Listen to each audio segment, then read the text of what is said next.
Баршаңызға қайырлы күн. Менің каналыма қош келдіңіздер. Бүгін сіздермен өте оңай капустадан жаздық салат түрімен бөлісетін боламын. Видеоны соңына дейін көріңіздер. Ең алдымен өзімізге қажетті заттарды дайындап аламыз. Бізге капуста, қияр және де жүгері қажет болады. Ең алдымен капустамызды турайтын боламыз.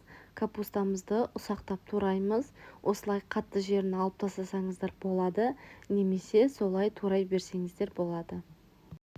Капустаны ұсақтап турайтын болсақ, біздің салатымыз өте әдемі және де жеуге ыңғайлы болады. Өте оңай және де тез дайын болатын салаттың түрі. Сіздерге де жасап көруге кеңес беремін.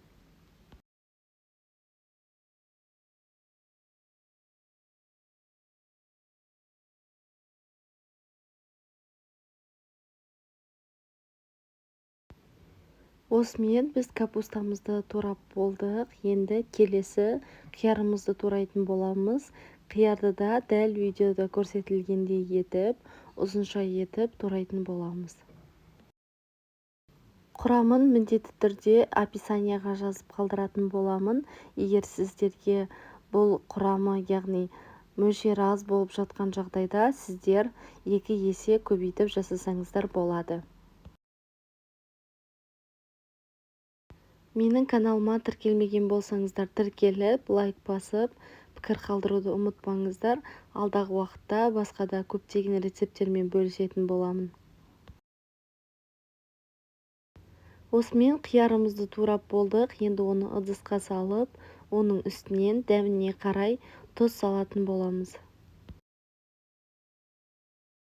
Енді ең соңында жүгері салатын боламыз. Жүгерінің қалауларыңызша барлығын немесе жартысын қолдансаңыздар болады.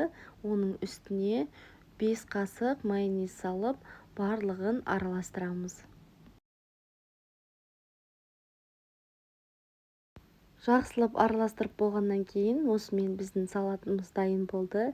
Енді оны ыдысымызға салып ұсынатын боламыз. Осымен біздің жаздық өте оңай, құрамы 3 қана заттан тұратын салатымыз дайын болды. Видеоны соңына дейін көргендеріңіз үшін рахмет. Каналға тіркеліп, лайк басуды ұмытпаңыздар.